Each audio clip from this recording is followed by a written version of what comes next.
Hola hermanos, ¿cómo están? Bienvenidos a otro programa más de Apologética. La verdad los hará libre. Realmente es un verdadero privilegio estar aquí nuevamente con ustedes, sus hermanos Roquel Cárdenas desde Panamá y Adrián Castro desde la Isla del Encanto. Bueno, hermanos, hoy continuamos con un tema más que, como ven aquí en pantalla, va a ser de seguro de gran interés para todos ustedes. Hoy vamos a abordar el tema de la virginidad perpetua de María. Un tema que tiene indudablemente muchos matices desde el punto de vista espiritual para nosotros los católicos y también tiene gran beligerancia para los hermanos no católicos que definitivamente lo atacan sin piedad. Adrián. Así mismo es, querido hermano Roquel, y para todos aquellos que nos están viendo, como siempre decimos, lápiz y papel en mano, apunten toda la información que le vamos a estar proporcionando en este programa para que luego, en la comodidad de su hogar, tomen su tiempo para corroborar esa información y así usted mismo puede sacar su propia conclusión. Como siempre decimos en cada uno de nuestros programas, nosotros no imponemos nuestra fe, sino que la proponemos para beneficio de todos aquellos que ven esta transmisión. Así que, sin más, les invitamos a que se monten en el viaje porque acaba de comenzar y créanme que va a ser de gran edificación. Hermano Roquel. Gracias, Adrián, y vamos a empezar en materia de inmediato. Vamos a compartir con ustedes el siguiente tema. Primero, el dogma de la virginidad perpetua de María fue proclamado o definido en el Concilio de Letrán en el año 649 después de Cristo. Allí se establece que María fue virgen antes del parto, en el parto y después del parto. Por lo tanto, dicho de otra manera, siempre María fue siempre virgen. Por eso el título es perpetua, es decir, que antes, durante y después del parto siempre fue virgen. Pero para ser, diríamos, intelectualmente honesto, vamos a presentarle los textos, dos textos fundamentalmente, donde se apoyan algunos hermanos no católicos para decir que la Virgen María no es virgen. ¿Y cuál es el sustento? Bueno, fundamentalmente dicen que María tenía otros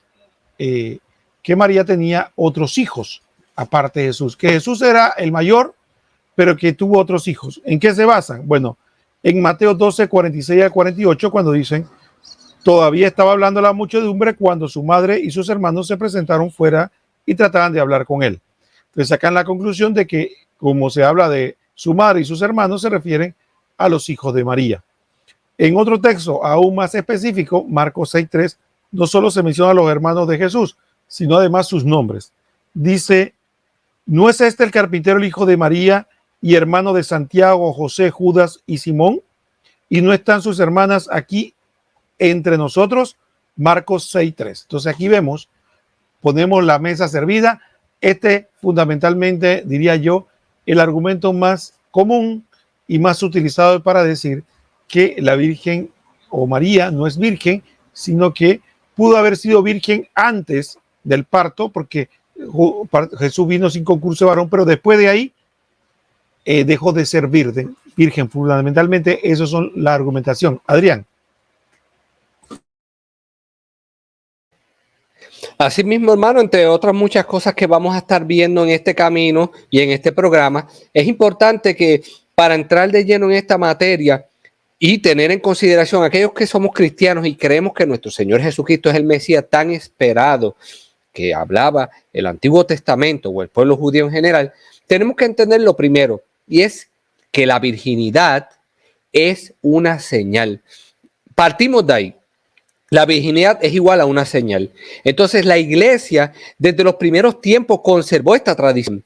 Por ejemplo, San Agustín Hipona, de los primeros 4 siglos del cristianismo, decía, María fue virgen al concebir a su hijo, virgen durante el embarazo, virgen en el parto, virgen después del parto, virgen siempre. No vengan a decir que esto es algo que se inventó los otros días. Ya en el principio del cristianismo, vuelvo y repito, San Agustín en el siglo IV, los comienzos del cristianismo, decía, y repito, que María fue virgen al concebir a su hijo, virgen durante su embarazo, virgen en el parto y virgen siempre. O sea, resulta extraño que tantos hermanos que no son católicos tengan tantas dificultades de reconocerlo, porque incluso los fundadores del protestantismo, propagadores de la sola escritura, como Martín Lutero, Juan Calvino, Ulrich Zwinglio, reconocían la virginidad perpetua de María como una enseñanza bíblica y así lo transmitieron. Y Lutero, incluso ya protestante, la llama en su catecismo la siempre Virgen María. Negando la virginidad de María, lo que estamos afirmando en cierto modo es que Jesús era un farsante, pues el signo de su mesianismo era la virginidad de una mujer, y si ésta la perdía, ¿cómo podrían reconocer a Jesús como Mesías? Tenemos que preguntarnos eso. ¿Y cómo lo podemos decir o comprobar? Bueno, tomemos en cuenta la profecía mesiánica de Isaías capítulo 7, versículo 14. ¿Y qué nos dice la misma? El mismo Señor les dará la señal. He aquí que la Virgen concebirá y dará a luz un hijo al que pondrá por nombre Emmanuel. Esto es, Dios con nosotros. Si aceptamos que Jesucristo es el Mesías prometido del pueblo de Israel, como yo dije ahorita, y como nuestro Salvador, no podemos hacer otra cosa que aceptar la virginidad perpetua de María. Pues esta señal, la virginidad, claramente hablando, ¿verdad? Es el garante y el signo dado de la autenticidad del Mesías. Y todos sabemos que si una señal se pierde, su sentido deja de ser señal. Y lo que significaba en este caso autenticidad del Mesías, ya no sería cierto, mis queridos hermanos. Recuerden también que en Israel los objetos consagrados a Dios eran solo de un uso exclusivo. Por ejemplo, ¿verdad? Porque muchas veces dicen, no, que María fue un vaso que usó el Señor y lo desechó. María fue un instrumento que usó el Señor como cualquier otro y lo desechó. ¡Ey! María no fue un instrumento como cualquier otro. María fue el instrumento que utilizó el Señor para venir a nosotros. Incluso, por ejemplo, los vasos culturales que eran nuevos sin usar, o sea, vírgenes, y después de utilizado, al ser desechados, ¿sabes lo que se hacía? Se enterraban en el área del templo para que nadie los utilizase de nuevo, porque eran posesión del Señor. El arca de la alianza no podía ser tocada por nadie, y quien la tocaba, ¿qué pasaba? Moría. Eso lo puede ver cualquiera y corroborarlo en la Sagrada Escritura. ¿Por qué? Porque era propiedad del Señor y su sombra descendía sobre ella, al igual que María. Lo sabemos muy bien. Incluso la misma palabra de Dios nos dice en Ezequiel 44:2. Y Yahvé me dijo, esta puerta permanecerá cerrada, no se abrirá y nadie pasará por ella, pues a través de esta ha pasado Yahvé, el Dios de Israel, quedará pues cerrada. Sin duda alguna, mis queridos hermanos, por donde pasa Dios, todo queda consagrado y sellado de tal manera que por nadie más se puede utilizar. Por eso María permaneció siempre virgen, pues por ella había pasado el Señor. Si creemos que Cristo es Dios y sabemos por dónde pasó Cristo, entonces toda puerta debe quedar cerrada. Y creo que no hay que entrar en muchos detalles. Hermano Roque. Gracias, Adrián. Y yo quisiera aportar entonces a un grano de arena a esta discusión. Y es la siguiente. Miren, lo importante para nosotros es el texto que queremos compartir sobre lo que los hermanos de Jesús. Apartamos de una premisa. Es una mala práctica bíblica el pretender efectivamente aplicarle los términos modernos y aún peor, una traducción. Entonces, usted quiere aplicarle una traducción del hebreo y después de el griego koiné, que fue una traducción del hebreo al español, y después del español aplicarle nuestros modismos modernos y decir, bueno, esa es la interpretación.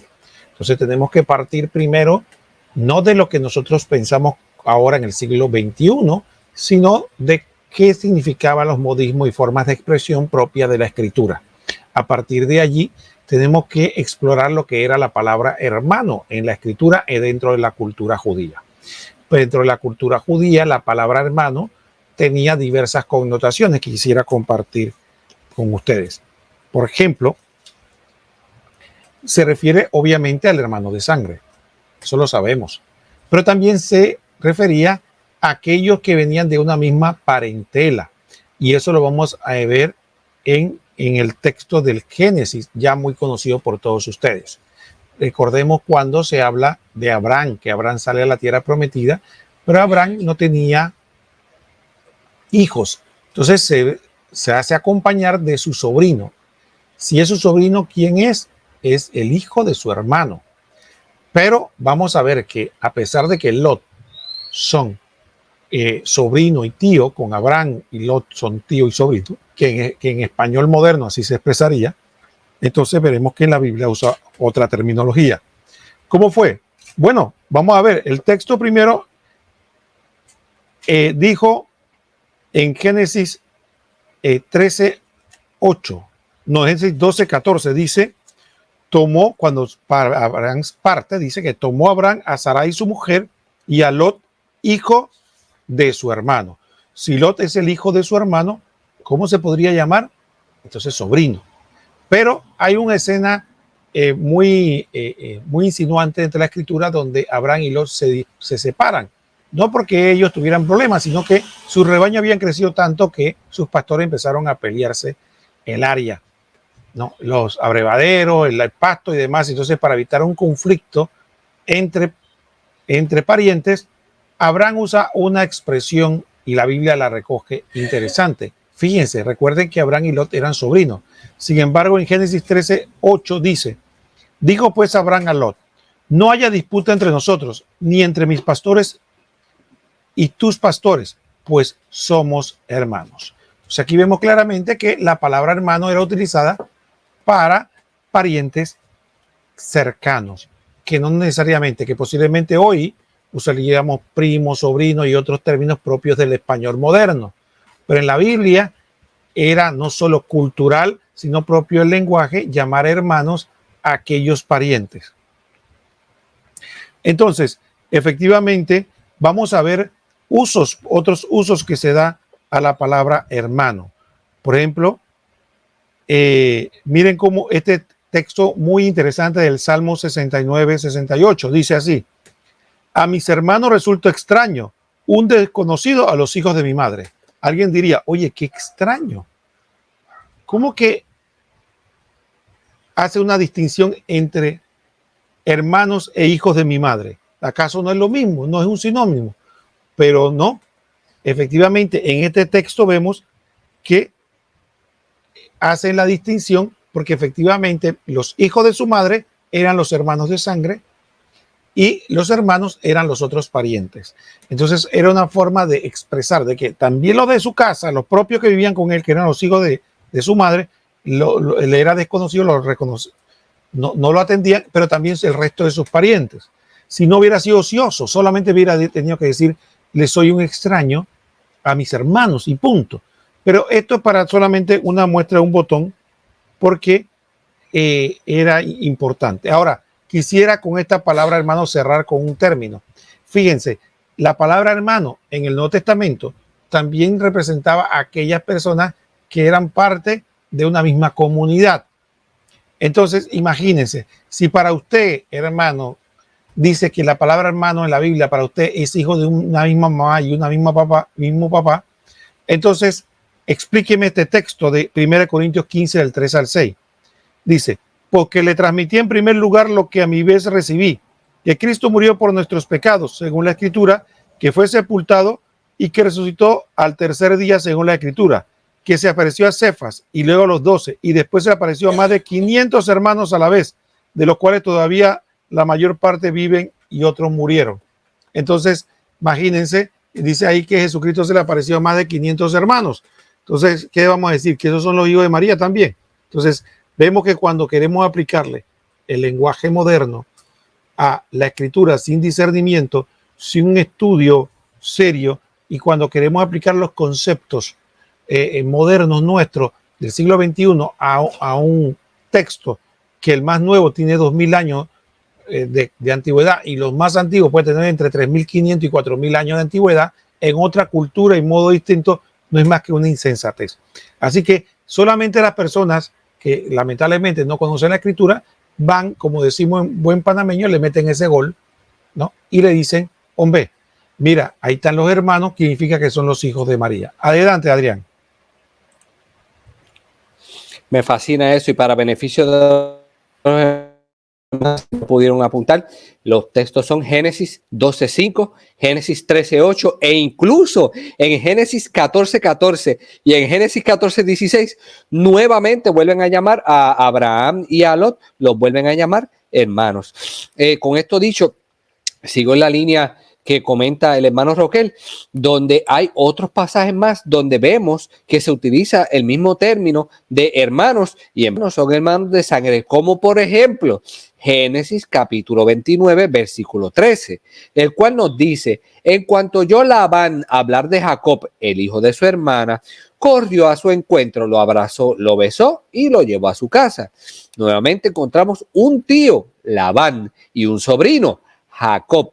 Y sin embargo, vemos como más adelante son llamados hermanos. ¿Y dónde es eso? Génesis 29:15, donde Labán dijo a Jacob, ¿acaso porque seas hermano mío, has de servirme de balde? Indícame cuál será tu salario. También en Levítico 10, del 1 al 5, se llama hermanos a Misael, Elisafán, Nadab y Abihú, cuando eran en realidad primos. Así pues, queda demostrado que la palabra hermanos es utilizada para designar parentesco o consanguinidad. Pero esto no es todo. En el pueblo hebreo, a muchas otras relaciones entre personas se les definía por hermanos, como muy bien nos estaba explicando el hermano Roquel. Por ejemplo, personas del mismo pueblo o raza, dice en el segundo libro de Samuel, se usa la palabra hermano para indicar a los miembros de la misma raza y el mismo pueblo. Vosotros sois mis hermanos. Segunda de Samuel 19-13, por poner un ejemplo. También vemos que Moisés se indignó cuando golpeaban a uno de sus hermanos de su mismo pueblo, en Éxodo capítulo 2, versículo 11. También el término hermano se utiliza para personas que ejercen las mismas funciones, como por ejemplo en el libro de las Crónicas, vemos que a los hijos de Leví se les llama hermanos de los hijos de Aarón. ¿Por qué? Porque eran sacerdotes. Eso está en Primera de Crónicas, capítulo 24, versículo 31. Otro término en el que se utiliza la palabra hermanos es a todos los hijos del mismo Padre del cielo. ¿Qué dice Jesucristo? Así también mi Padre Celestial hará a vosotros si no perdonáis de todo corazón a cada uno de sus hermanos sus ofensas. ¿En dónde lo dice? En Mateo 18:35. En otra ocasión que se utiliza el término hermanos es para los que cumplen la voluntad del Padre. Hermano es todo el que cree y cumple, como nos dice Mateo 12 del 46 al 50. Todo aquel que hace la voluntad de mi Padre que está en los cielos, ese es mi hermano y mi hermana. También las personas que comparten la misma creencia. ¿Qué dicen las cartas de San Pablo cuando aparece frecuentemente la expresión hermanos? Romanos 10:1, Romanos 16:17, Corintios 1:10, Primera de Corintios 2:1, etcétera. Entonces, aquí hay algo bien interesante, porque en ningún lugar del Evangelio habla de los hermanos de Jesús en sentido estricto como hijos de María, que es la manera judía de hablar, como puso el ejemplo del hermano Roquel. Así que, por tanto, en la Biblia no aparece ningún hermano de Jesús según la carne. Ahí está clara la información. Hemos dado múltiples ejemplos de cómo era que se utilizaba el término hermano. Y está por la palabra de Dios. Es cuestión de ustedes en su hogar confirmar esta información. Espero que la hayan apuntado y que profundicen para que saquen su propia conclusión. Hermano Roquel, le paso la palabra. Gracias, Adrián, y muchas gracias por esa excelente explicación. Entonces, aquí hay un tema que nosotros efectivamente queremos destacar, y es el siguiente. Hay varias cosas que podemos sacar nosotros por conclusión de lo que hemos estado desarrollando. En primer lugar, ¿no? Siempre en el Evangelio se menciona a la Virgen María como la madre de Jesús. No, usted no va a encontrar en ninguna parte del Evangelio que se hable de los hijos de María, sino los hermanos de Jesús. Aunque en un español común y corriente puede parecer un sinónimo o lógico, no lo es así en la cultura hebrea como acabamos de ver. Efectivamente, porque los hermanos de Jesús simple y fundamentalmente eran sus parientes. Otro aspecto importante es que si usted se da cuenta en la cultura hebrea, ¿no? Jesús debía haber sido el mayor y los otros hermanos los menores.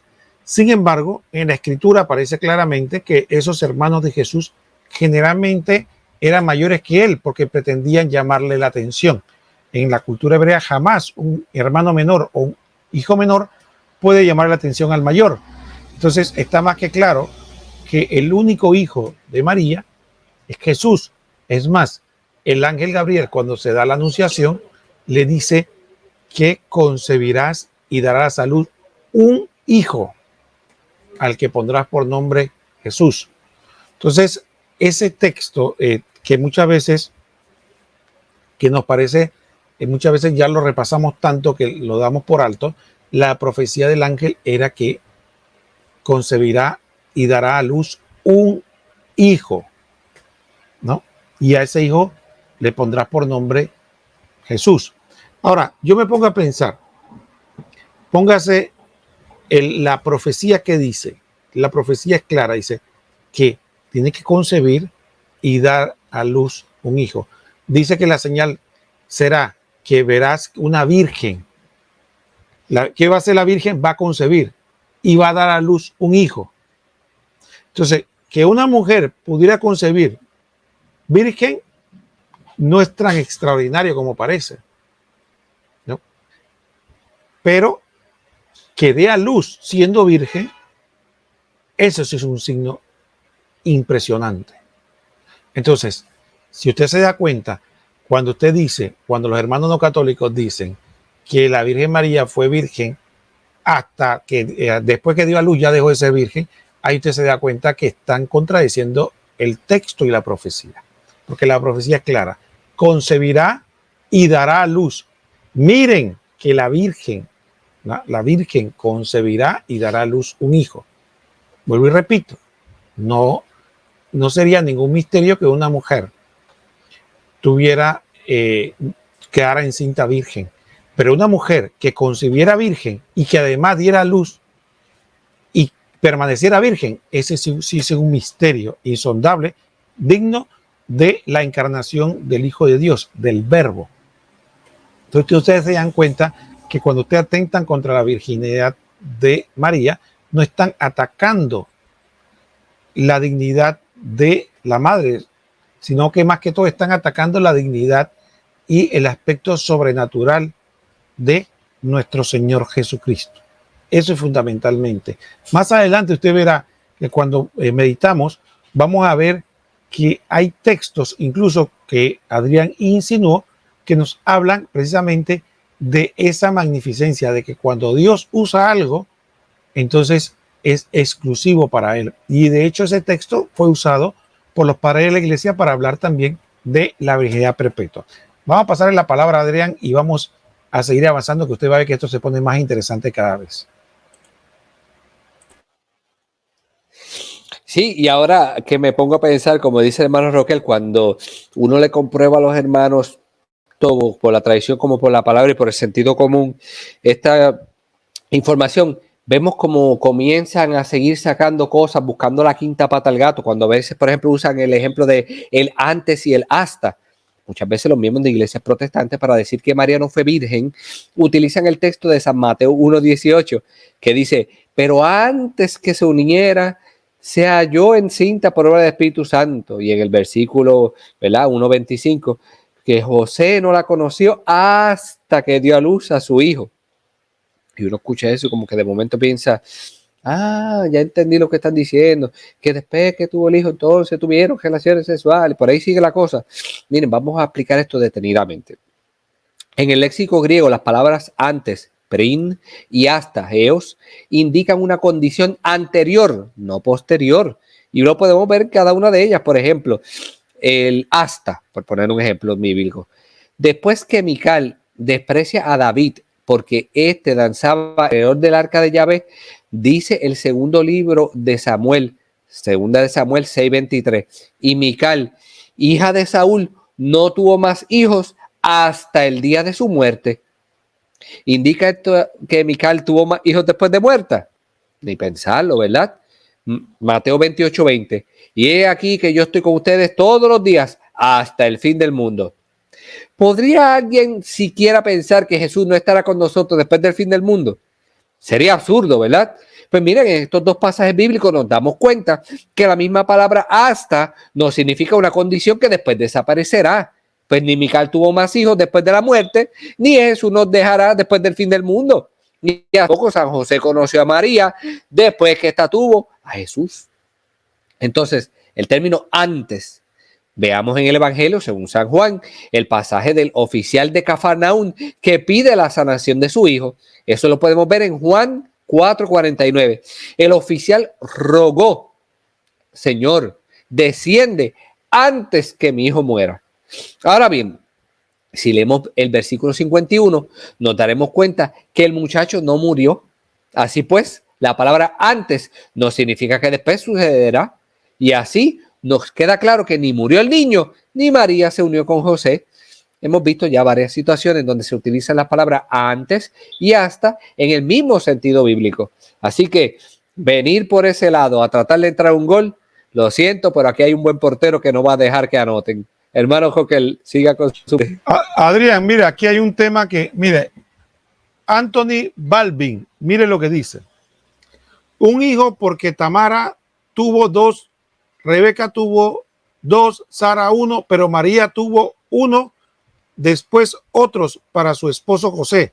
Los hijos de José y María, si tomó por mujer a José, tuvieron relaciones, tuvieron hijos.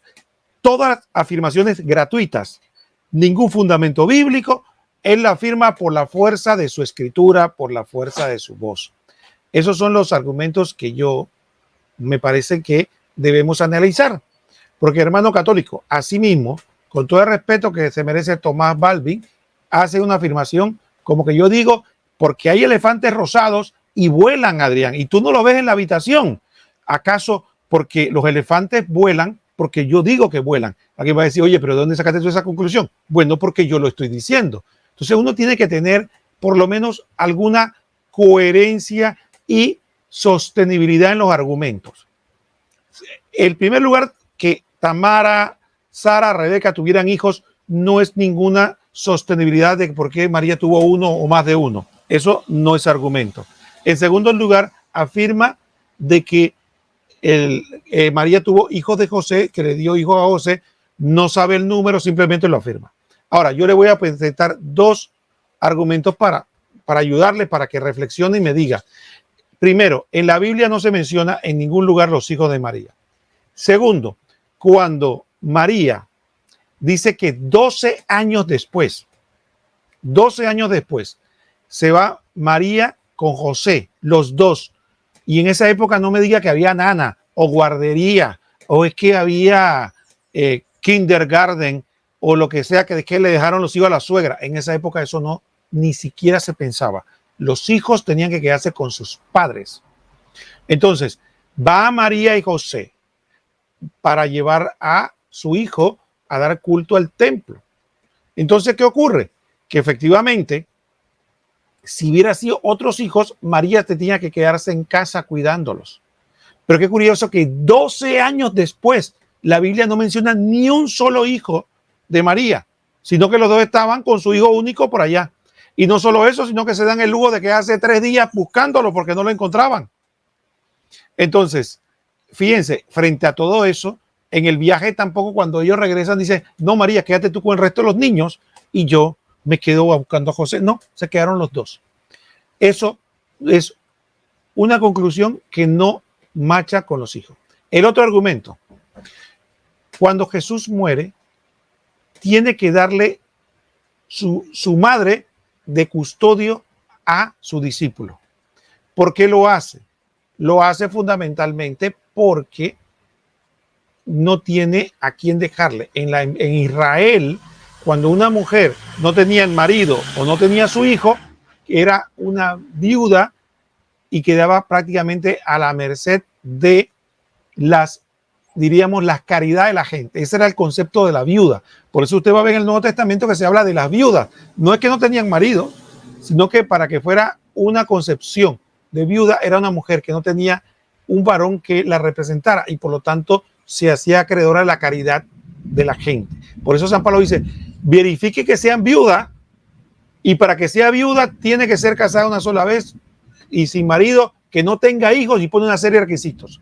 Entonces, para que Jesús, para que su madre no fuera viuda, es decir, no quedara después que él muere, se la da a su apóstol Juan. La pregunta es, ¿por qué hace eso si tiene otros hijos? Un pastor me dijo una vez, no, lo que pasa es que los hijos, los hermanos de Jesús no querían en Jesús. ¿Y eso qué tiene que ver con la madre? O sea que porque no creían en Jesús, entonces iban a abandonar a su mamá. Eso es lo que usted está diciendo, ¿no? Y el otro tema, la Virgen no estuvo en todas las correrías, no aparece el texto que estuvo en todas las correrías apostólicas de Jesús. Entonces, el hecho de que ella estuviera con Jesús en Jerusalén quiere decir que él muere, entonces queda la mamá a merced porque ¿qué haces con tu hijo allá mientras lo crucifican? No, eso no tiene ninguna lógica.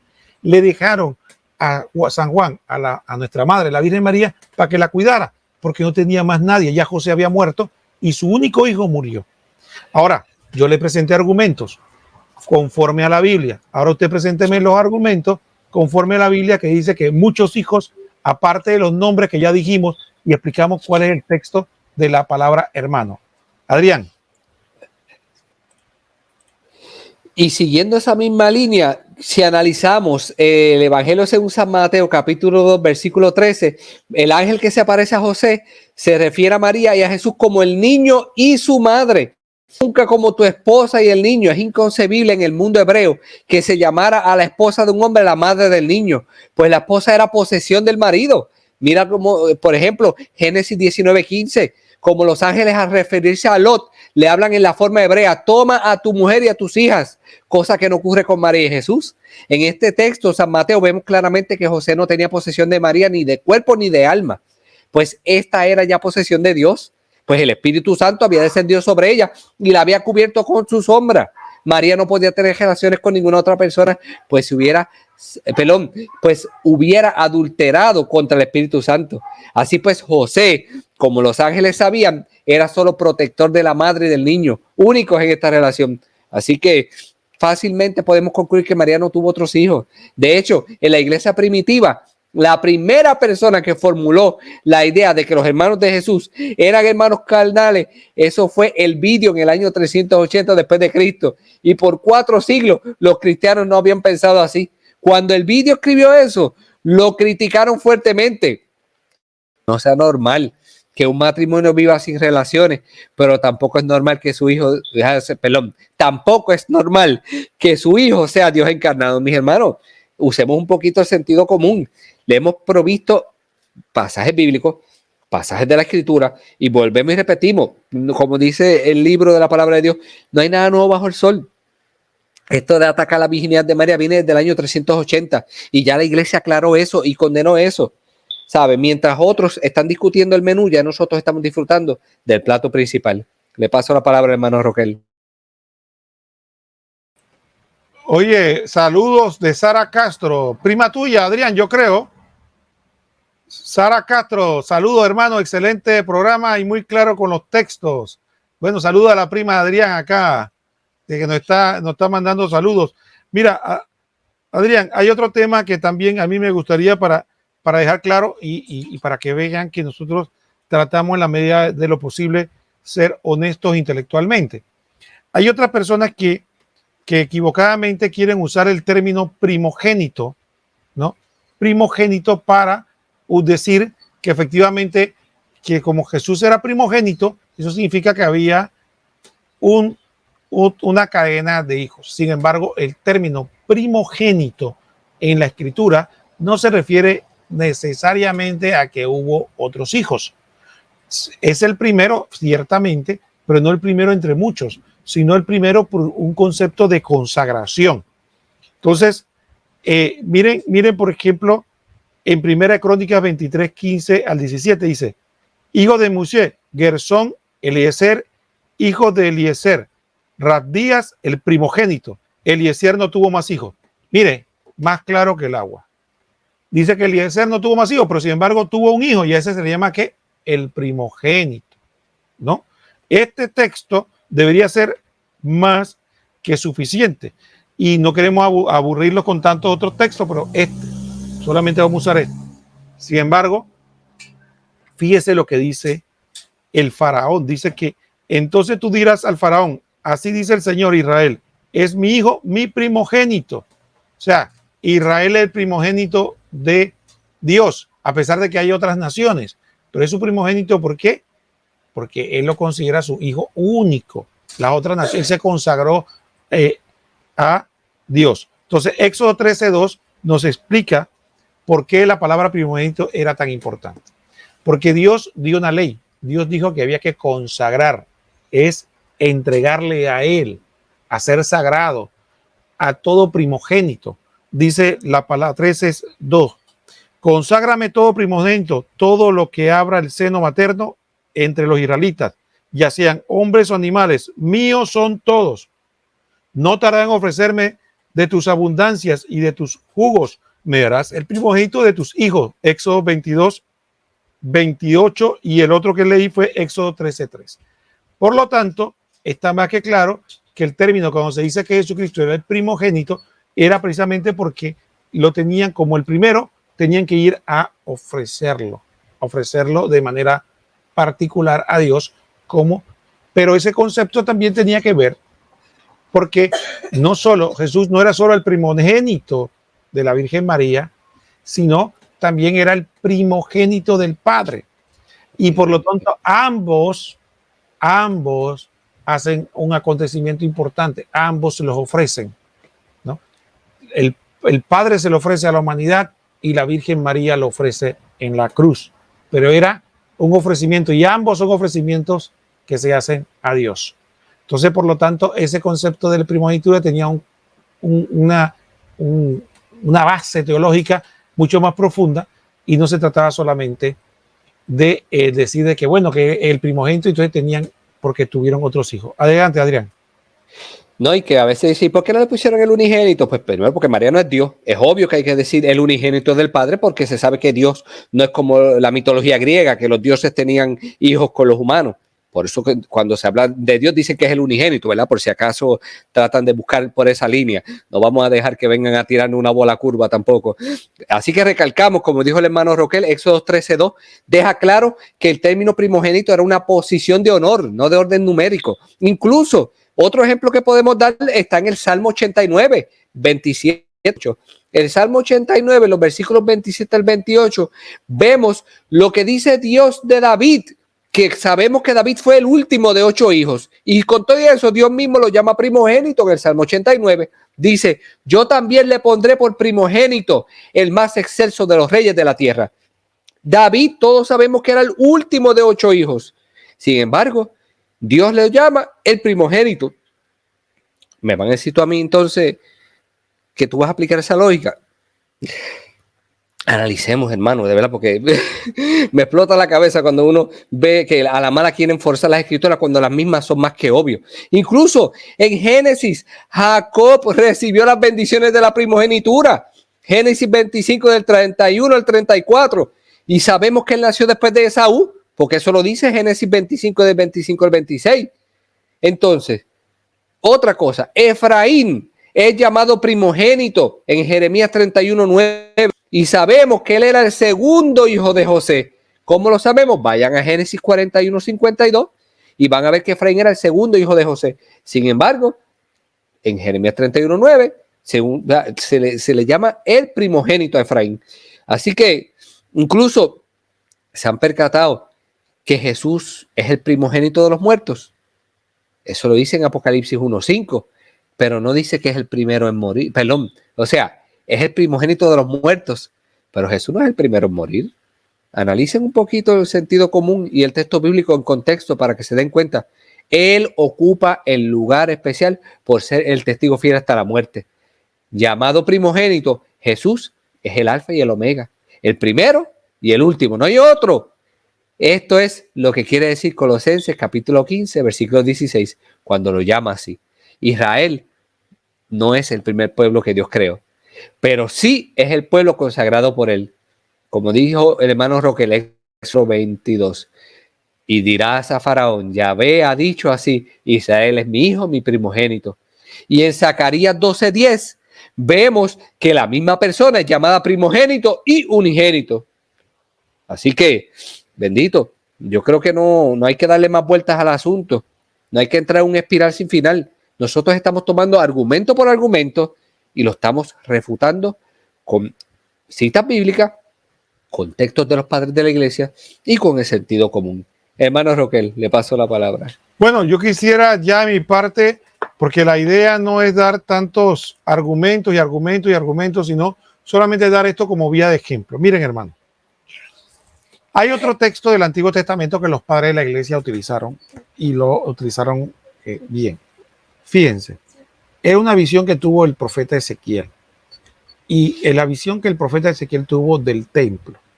Lo interesante de esta visión es que el templo tenía puertas, varias puertas, ¿no? Entonces, miren lo que Dios le manifiesta. Hay una puerta donde Ezequiel tiene la visión de que Dios pasa por esa puerta. Y que esa puerta, como Dios pasó por ella, le da una orden específica y le dice, por ahí no va a pasar ningún hombre, porque por ahí pasó Dios. Estaba total que se quede sellada. Esto es lo que nosotros típicamente llamamos una tipología o tipo en el Antiguo Testamento de lo que va a pasar en el Nuevo Testamento. Mire lo que dice el texto. Estamos en Ezequiel 44 del 1 al 2. Ezequiel 44 del 1 al 2 dice, me volvió después hacia el pórtico exterior del santuario que miraba al oriente. Estaba cerrado. Y Yahvé me dijo, este pórtico permanecerá cerrado. No se le abrirá a nadie y nadie pasará por él, porque por él ha pasado Yahvé, el Dios de Israel. Quedará pues cerrado. Entonces, efectivamente, los padres de la iglesia con mucha sabiduría, guiando por el Espíritu Santo, dicen, este pórtico es la Virgen María. ¿Por qué otro pórtico pasó Dios? ¿Y por qué otro pórtico tiene que quedar cerrado? ¿Y cuál es la razón por la que queda cerrado? Porque por ahí pasó Dios. Entonces, efectivamente, la dignidad, ¿no? La dignidad muchas veces perdemos de vista, ¿no? Queremos poner a Jesús como un hombre cualquiera. Sí, es verdadero hombre, pero también olvidamos que es verdadero Dios. Y Dios tiene una dignidad y Él nos las hace ver. Otro ejemplo de esa dignidad es el Arca de la Alianza. El Arca de la Alianza todos sabemos que no era Dios, pero como era un signo de su presencia, solo los sacerdotes bajo una autorización podían tocarla, porque el que la tocaba siendo profano se moría. Ahora la pregunta es, ¿qué tiene que ver con esto? Bueno, Apocalipsis 2, hermanos. ¿Quién es la nueva Arca de la Alianza? Dice que en el versículo 11 del Apocalipsis, el capítulo 11 del Apocalipsis, al final, dice, una gran señal apareció en el cielo, ¿no? Entre rayos y relámpagos. Una mujer vestida de sol, con la luna bajo sus pies y una corona de 2 estrellas en su cabeza, que está vestida de sol. ¿Esa mujer quién es? Es la Virgen María. Es la nueva Arca de la Alianza. Y que la nueva Arca de la Alianza era un objeto tan sagrado que era imposible que se tocara. Por lo tanto, está más que claro con estos argumentos que son, diría yo, auxiliares a lo que hemos presentado, que toda la lógica bíblica, toda la lógica de la santidad de Dios, toda la lógica del mismo los textos bíblicos y demás, y lo que nos presenta es que la Virgen María, por ser aquella a la que Dios eligió desde toda la eternidad para que fuera la madre de Dios, la madre de nuestro Señor, tenía que ser preservada, igual que es preservada cualquier otra cosa o persona que es totalmente entregada a Dios, como algo totalmente sagrado, porque recuerde que sagrado, consagrado significa separado, dejado de lado para uso único de Dios. Adrián. Sí, para ir terminando, quería compartir unos textos de los padres de la iglesia. Por ejemplo, Orígenes defendió la virginidad perpetua de María ya para el año 248 de esta época. Atanasio decía en el 360, él tomó verdadera carne de la siempre Virgen María. Epifanio de Salamis en el 374 decía: Cristo nació perfectamente de la Santa Siempre Virgen María por el Espíritu Santo. Así también lo dijo San Jerónimo en el 383, Ambrosio en el 388 y San Agustín, como dijimos ahorita. Hermanos, la información está clara. Queda a ustedes si así la quieren aceptar o no. Yo creo que ya de mi parte no tengo más que aportar, sino todo en sus manos, y que Dios sea el que ilumine sus mentes y sus corazones para que saquen sus propias conclusiones. Muy bien, hermanos, gracias a todos por estar con nosotros. Saludos a algunos hermanos de que última hora nos enviaron, a Mareilis Hernández, Ana Campo, Wilma Benítez, Yuleisi Palomino Valentín, a todas ustedes que han estado, todos ustedes que han estado con nosotros a través de las diferentes páginas de Facebook, de YouTube y todo. Le damos las gracias por estar con nosotros y les invitamos a que sigamos estudiando nuestra fe. Si usted fue católico y dejó de serlo, le invito a que estudie la fe católica y no se quede con lo que le dicen por ahí. Y si usted nunca ha sido católico, como han hecho otros, no tenga miedo, busque lo que enseña la iglesia, y si no le parece, perfecto, esa es su decisión, pero no, lo que no es correcto que usted se quede con una caricatura, como muchos presentan, de la iglesia católica. Eso es lo que no es aceptable. Nosotros jamás presentamos aquí, cuando conversamos, una caricatura ni del protestantismo, ni lo que piensa, sino que lo presentamos con respeto y decimos las razones por qué no estamos de acuerdo. Así, con la misma honestidad intelectual, les invitamos a todos ustedes que hagan lo mismo, conozcan su fe, vívanla y, sobre todo, amen a nuestra Madre, la Virgen María, que es un regalo que el Señor nos ha dado. Adrián. Nos vemos entonces en la próxima, en este su programa de Apologética. La verdad los hará libres. Dios los bendiga. Gracias por su presencia. Hasta pronto.